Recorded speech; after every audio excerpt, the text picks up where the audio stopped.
So ಮಗಳ ಮದುವೆಯಲ್ಲೇ ನಿಮ್ಮ eco friendly environment friendly ಇನ್ವಿಟೇಷನ್ಗೆ ಮೋದಿಯವರು ಮೆಚ್ಚುಗೆ ವ್ಯಕ್ತಪಡಿಸಿದ್ರಂತೆ. ಹೌದು, ನಾವು ಯಾವ ಪೇಪರ್ ಉಪಯೋಗಿಸೋದು ಅಂತ ರೀಸೈಕಲ್ ಪೇಪರ್ ಉಪಯೋಗಿಸಿದ್ವಿ. ಅಪ್ಪ ಎಷ್ಟು ಮಟ್ಟಿಗೆ ಪೇಪರ್ ಸಿಗದಂಗೆ ಆಯಿತು. ಸಂಖ್ಯೆನೂ ದೊಡ್ಡದು, ಅನಂತಕುಮಾರ್ ಅವ್ರ ಪರಿಚಿತರ ಸಂಖ್ಯೆನೂ ಭಾಳ ದೊಡ್ಡದು. ಆಮೇಲೆ ಯಾವ ಚಿತ್ರ ಹಾಕಬೇಕು, ಬಣ್ಣದ ಹಾಕಿದ್ರೆ ಮತ್ತೆ ಕೆಮಿಕಲ್ ಬಣ್ಣಗಳು. ಹೀಗಾಗಿ ನಾವು ನ್ಯಾಚುರಲ್ ಸಿಂಗಲ್ ಕಲರ್ ಡಿಸೈನ್ ನಮ್ಮ ಕರ್ನಾಟಕದ ಆ ಚಿತ್ರವನ್ನೇ ಚಿತ್ತಾರ ಅಂಥೇಳಿ ವರ್ಲಿ ಗೊತ್ತು ನಮಗೊಂದು ಸ್ವಲ್ಪ. ನಾವು ಕರ್ನಾಟಕದವ್ರು ಹಿಂಗೇನೇನೆ ನಮ್ಮದೇ ನಾವು ಹೇಳ್ಕೊಳ್ಳೋದೇ ಇಲ್ಲ. ಅದು ಚಿತ್ತಾರ ಅಂಥೇಳಿ ದಕ್ಷಿಣ ಕನ್ನಡ ಜಿಲ್ಲೆ ಅಲ್ಲೆಲ್ಲನೂ ಇರುವಂಥದ್ದು ನಮ್ಮ ಕರ್ನಾಟಕದ್ದೇ ಅದು ಆರ್ಟು. ವರ್ಲಿ ಥರನೇ ಕಾಣಿಸುತ್ತೆ ಈಗ, ಹಂಗೆ ಹೇಳ್ಬೇಕಾಗತ್ತೆ. ಸೊ ಆ ಚಿತ್ತಾರದಲ್ಲಿ ಮದುವೆಗೊಂದು ಚಿತ್ರ, ನಾಮಕರಣಕ್ಕೊಂದು ಚಿತ್ರ, ಈ ಥರ ಇತ್ತು. ನಮ್ಮ ಟ್ರೆಡಿಷ್ನಲಿ ಗೋಡೆ ಮೇಲೆಲ್ಲ ಮಾಡ್ತಾಯಿದ್ರು. ನನ್ನ ಸ್ನೇಹಿತ ಯಾರೋ ಹೇಳಿದ್ರು, ಅದನ್ನು ನಾನು ಅದನ್ನು ನೆನ್ಪಿಟ್ಕೊಂಡಿದ್ದೆ, ಅದನ್ನ ಯಾಕೆ ತರಬಾರ್ದು ಅಂತ ಆ ಚಿತ್ರವನ್ನೇ ಮಾಡಿ ಹಿಂದ್ಗಡೆ ಬರೆದಿದ್ವಿ. ಇದು ಕರ್ನಾಟಕದ ಚಿತ್ತಾರ, ಇದು ಮದುವೆ ಸಮಾರಂಭದಲ್ಲಿ ನಮ್ಮ ಒಂದು ಮೊದಲಿಂದ ಈ ಥರದ ಚಿತ್ರಗಳನ್ನು ಬಿಡಿಸ್ತಿದ್ರು ಅಂತ.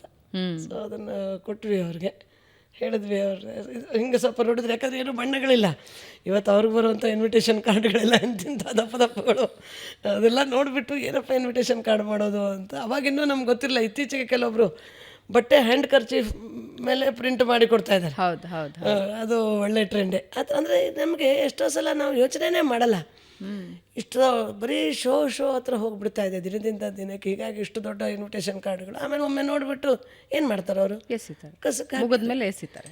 ಆಮೇಲೆ ಆ ಇನ್ವಿಟೇಷನ್ ಕಾರ್ಡಿಂದ ಏನು ಮಾಡೋದು, ನಮ್ಮ ಮನೆಗೆ ಬಂದಿರೋ ಇನ್ವಿಟೇಷನ್ ಕಾರ್ಡಿಂದ ಕಸದಿಂದ ರಸ ಮಾಡೋಕ್ಕೆ ಶುರು ಮಾಡಿದ್ವಿ. ನಮ್ಮಲ್ಲಿ ರಾಷ್ಟ್ರಪತಿಗಳು ಭೇಟಿ ಬಂದಾಗ ಅದಮ್ಯ ಚೇತನಕ್ಕೆ ಈ ಕಸದಿಂದ ಮಾಡಿರೋದು, ಅದು ಕಾಗದಿಂದ ಮಾಡಿರುವಂತಹ ಕೋಳಿ ಶಾಲಾ ಮಕ್ಕಳ ಕಡೆಯಿಂದ ಮಾಡಿಸ್ತೀವಿ. ಈ ಗೋಡೆ ಪತ್ರಿಕೆ ಅಂತ ನಮ್ಮದೊಂದು ಪತ್ರಿಕೆ ನಡೆಯುತ್ತೆ 2008ರಿಂದ. ಮೊದಲನೇದು ಪಳಿವಳಿಕೆ ರಹಿತ ಇಂಧನ, ಅವಾಗನೇ ಗೋಡೆ ಪತ್ರಿಕೆ. ಯಾಕೆ ಅಂದರೆ ಶಾಲಾ ಮಕ್ಕಳಿಗೆ ಒಬ್ಬೊಬ್ರಿಗೆ ಒಂದೊಂದು ಪೇಪರ್ ಹಾಕಬೇಕು, ಗೋಡೆಗೆ ಒಂದು ಪತ್ರಿಕೆ, ಎಲ್ಲ ಮಕ್ಕಳಿಗೂ ಸೇರಿ ಟೀಚರ್ಗೂ ಸೇರಿ ಒಂದು ಪತ್ರಿಕೆ ಓದಿ. ಬೇಕಾದ್ರೆ ಅದನ್ನೇ ಇಟ್ಕೋಬೋದು, ಅದನ್ನು ಕಟ್ ಮಾಡಿ ಇಟ್ಕೋಬೋದು. ಅದರದ್ದೇ ಕಟ್ ಮಾಡಿ ಕೋಳಿ ಮಾಡೋದು ಹೇಗೆ ಅಂತ ಒಂದು ಆರ್ಟ್, ಅದು ಪೆನ್ ಸ್ಟ್ಯಾಂಡು ಆಗುತ್ತೆ, ಅದನ್ನು ಹೇಳ್ಕೊಟ್ವಿ. ನಮ್ಮ ವಾಲಂಟಿಯರ್ಸ್ ಎಲ್ಲ ಇದರಲ್ಲಿ ಈ ಥರ ಹೆಣ್ಮಕ್ಳಂತೂ ಆ ಥರದಲ್ಲಿ ಹೊಸ ಹೊಸ ಐಡಿಯಾಸ್ ತರೋದ್ರಲ್ಲಿ ನಮ್ಮ ವಾಲಂಟಿಯರ್ಸ್ ದೊಡ್ಡ ಪ್ರಮಾಣದಲ್ಲಿ ಕೊಡುಗೆ ಕೊಟ್ಟಿದ್ದಾರೆ. ಬಟ್ ಏನಂದರೆ ನಿಮ್ಮ ಒಂದು ಪ್ಲೇಟ್ ಬ್ಯಾಂಕಿನ ಒಂದು ಯೋಚನೆ ಏನಿದೆ ಅದು ಇವತ್ತಿನ ಕಾಲಮಾನದಲ್ಲಿ ಎಲ್ಲರನ್ನೂ ಯೋಚನೆಗೆ ಹಚ್ಚುತ್ತೆ. ನಾವು ಆರಂಭಿಕ ದಿನಗಳಲ್ಲಿ plastic free society, plastic free environment ಅಂತ ಯೋಚನೆ ಮಾಡ್ತಿದ್ವಿ. ಅದಕ್ಕೆ ಆಲ್ಟರ್ನೇಟಿವ್ ಏನಂದರೆ ಡಿಸ್ಪೋಸಬಲ್ ಕಪ್ಸು, ಡಿಸ್ಪೋಸಬಲ್ ಪ್ಲೇಟ್ಸು ಅಂತಿದ್ವಿ. ಆದರೆ ಅರ್ಥ ಮಾಡ್ಕೊಳ್ಳೋದೇ ಇದ್ದಿದ್ದು ಅಷ್ಟು ಮರಗಳ ಮಾರಣ ಹೋಮ ಆಗ್ತಾ ಇರುತ್ತೆ ಪ್ರತಿದಿನ ಅಂತ. ಯೂಸೇಜ್ ಜಾಸ್ತಿ ಆದಷ್ಟು ಮರಗಳನ್ನು ಕಡ್ದುನೇ ಅವನ್ನೆಲ್ಲ ಮಾಡ್ತಾ ಇರೋವಂಥದ್ದು.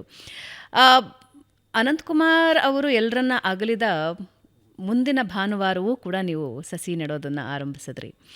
ಅಂಥದ್ರಲ್ಲಿ ಇವತ್ತಿನ ಜನ ಬೆಂಗಳೂರನ್ನೇ ತಗೊಂಡ್ರೆ ಸಸ್ಯ ಮತ್ತು ಮರಗಳಿಗೆ ಅತಿ ಕಡಿಮೆ ಇಂಟ್ರೆಸ್ಟ್ ಕೊಡ್ತಾರೆ. ಯಾವ್ಯಾವ ಏರಿಯಾಗಳಲ್ಲಿ ಮರಗಳು ತುಂಬ ಬೆಳೆದು ನಿಂತಿದ್ವು ಅದನ್ನೆಲ್ಲ ಕತ್ತರಿಸಿ ಬಿಸಾಕಿದ್ದಾರೆ. ಜಯನಗರದ ಹಲವಾರು ಭಾಗಗಳಲ್ಲಿ ನೀವು ಈಗಾಗಲೇ ನೋಡಿದ್ದೀರಾ. ಮಲ್ಲೇಶ್ವರಂ ಈಗ ಬೋರ್ಡ್ ಆಗ್ತಾ ಇದೆ. ಬೆಂಗಳೂರಿನಲ್ಲಿ ಎಲ್ಲೆಲ್ಲಿ ಈ ಹಸಿರು ತುಂಬಿತ್ತೋ ಇವಾಗ ಬರಡಾಗ್ತಾ ಇದೆ. ಹೊಸ ಲೇಔಟ್ಸಿಗೆ ಹೋದ್ವಿ ಅಂದರೆ ಅಲ್ಲಿ ಮರಗಳೇ ಇರೋದಿಲ್ಲ. ಒಟ್ಟು ಬರಡು ಭೂಮಿ ಮಾಡೋದಕ್ಕೆ ಎಲ್ಲರೂ ಪಣ ತೊಟ್ಟುಬಿಟ್ಟಿದ್ದಾರೆ ಅಂತ ಅನಿಸುತ್ತೆ. ಈ ಬೆಂಗಳೂರು ಬಗ್ಗೆ ಅನಂತಕುಮಾರ್ ಅವರು ಅಂದರೆ ಬರೀ ಲೋಕಸಭಾ ಸದಸ್ಯರಾಗುವಂತಲ್ಲ, ಒಟ್ಟು ಅವ್ರು ಹುಟ್ಟಿದ್ದು ಬೆಂಗಳೂರಿನಲ್ಲೇನೆ. ನಮ್ಮ ಅತ್ತೆಯವರು ಬೆಂಗಳೂರಿನವ್ರು, ಶೇಷಾದ್ರಿಪುರ. ಮೊದಲಿಂದ ಭಾಳಷ್ಟು ಕನಸುಗಳು, ಬೆಂಗಳೂರಿಗೆ ಹೀಗಾಗಬೇಕು, ಬೆಂಗಳೂರಿನಲ್ಲಿ 50 ವರ್ಷದಿಂದ ಬೆಂಗಳೂರು ಹೀಗಿತ್ತು.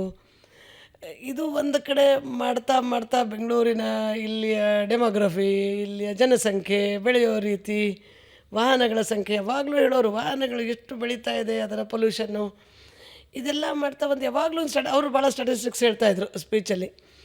25 ವರ್ಷದ ಹಿಂದೆ, ಅಂದರೆ ಈಗ ಅವ್ರು ಹೇಳಿದ್ದು ಹಾಗೆ 10 ವರ್ಷ ಆಯಿತು, 35 ವರ್ಷದ ಹಿಂದೆ ಬೆಂಗಳೂರಿನ ಜನಸಂಖ್ಯೆ 25 ಲಕ್ಷ ಇತ್ತು. 25 ಲಕ್ಷ ಮರಗಳಿದ್ದು, 1:1.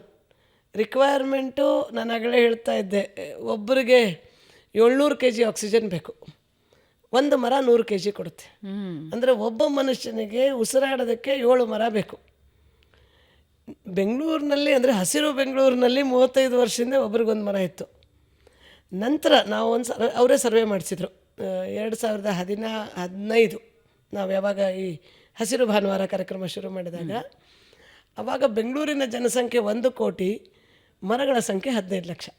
25ರಿಂದ ಜನಸಂಖ್ಯೆ 1 ಕೋಟಿಗೆ ಹೋಯಿತು, ಮರಗಳ ಸಂಖ್ಯೆ ಆಗತ್ತೆ. ಮೆಟ್ರೋ ಆದಾಗ ಮರ ಕಡಿಬೇಕಾಗತ್ತೆ, ರಸ್ತೆ ಮಾಡೋಕ್ಕೆ ಫ್ಲೈಓವರು ಬೇಕು.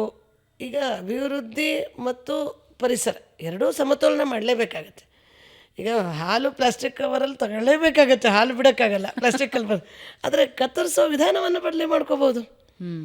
ನಾನು ಒಂದು ಮರ ಕತ್ತರಿಸಲೇಬೇಕು ಅಂದಾಗ ಕಟ್ ಮಾಡಿದರೆ ಹಾಕೋದ್ರ ಬಗ್ಗೆ ಎಲ್ಲಿ ಯೋಚನೆ ಮಾಡ್ತೀವಿ, ಹಾಕಿದ ಮೇಲೆ ಅದು ಬದುಕುತ್ತಾ ಅಂತೇಳಿ ನೋಡ್ತೀವಿ, ಗಮನನೇ ಇಲ್ಲಲ್ಲ. ನನ್ನ ಪಕ್ಕದಲ್ಲಿರೋ ಮರ ಯಾವ ಮರ ಅಂತ ಗುರುತಿಸೋದಕ್ಕಿಂತ ಅಷ್ಟು ದೂರ ಹೋಗ್ಬಿಟ್ಟಿದ್ದೀವಿ ನಾವು ಇವತ್ತು. ನಮ್ಮ ಶಿಕ್ಷಣ ನಮ್ಮನ್ನು ಎಲ್ಲೆಲ್ಲೋ ಕರ್ಕೊಂಡು ಹೋಗ್ಬಿಟ್ಟಿದೆ.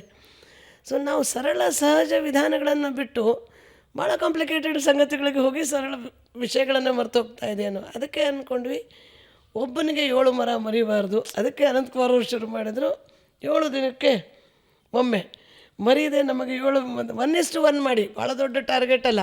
ಪ್ರತಿ ಭಾನುವಾರ ಬರೋರು, ಬಂದಾಗ ಹೇಳೋರು ನಾವು ಇರ್ತೀವೋ ಇಲ್ಲೋ, ಈ ಟಾರ್ಗೆಟ್ ಹೋಗೋಕ್ಕೆ ಇರೋದು 14 ಲಕ್ಷ ಜನಸಂಖ್ಯೆ, 7 ಕೋಟಿ ಬೇಕಾಗಿದೆ. 7 ಕೋಟಿ ಮಾಡೋಕ್ಕಾಗಲಿಲ್ಲ ಅಂದರು 1 ಕೋಟಿ ಮರ ನಿಮ್ಮ ಮನೆ ಮುಂದೆ, ತುಳಸಿ, ತಲೆ ಟೆರೇಸ್ ಗಾರ್ಡನ್ನು ಎಲ್ಲ ಸೇರಿ 1 ಕೋಟಿ ಮಾಡೋಣ ಅಂತ ಪ್ರತಿ ವಾರ ಹೇಳೋರು. ತಪ್ತಾ ಇರಲಿಲ್ಲ. ವಾರ ಅವರು ಹುಷಾರಿಲ್ದಾಗ ನಾವು ಅಮೇರಿಕಾದಲ್ಲಿದ್ದಾಗೂ ಈ ವಾರ ಎಲ್ಲಿ ಅಂತ ಕೇಳೋರು. ನನಗೂ ನಮ್ಮ ಇಲ್ಲಿರೋರು ನಡೆಸ್ಕೊಂಡು ಹೋಗ್ತಾಯಿದ್ರು.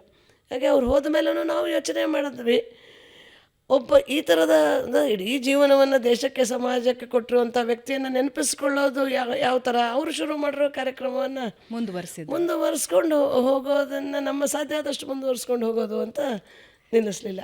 ತೇಜಸ್ವಿನಿಯವರೇ, ನಿಮ್ಮ ಉತ್ಸಾಹ ಇದೆಯಲ್ಲ, ಅಂದರೆ ಪ್ರತಿ ದಿನದ ಉತ್ಸಾಹದಲ್ಲಿ ಒಂದು 30% ನಾವು ಕ್ಯಾರಿ ಮಾಡಿಬಿಟ್ವಿ ಅಂದರೆ ಬಹಳಷ್ಟು ಬದಲಾವಣೆ ನಮ್ಮ ಜೀವನದಲ್ಲೂ ತಂದ್ಕೋಬಹುದು, ಸೊಸೈಟಿಯಲ್ಲೂ ತಂದ್ಕೋಬಹುದು ಅಂತ ಅನಿಸುತ್ತೆ.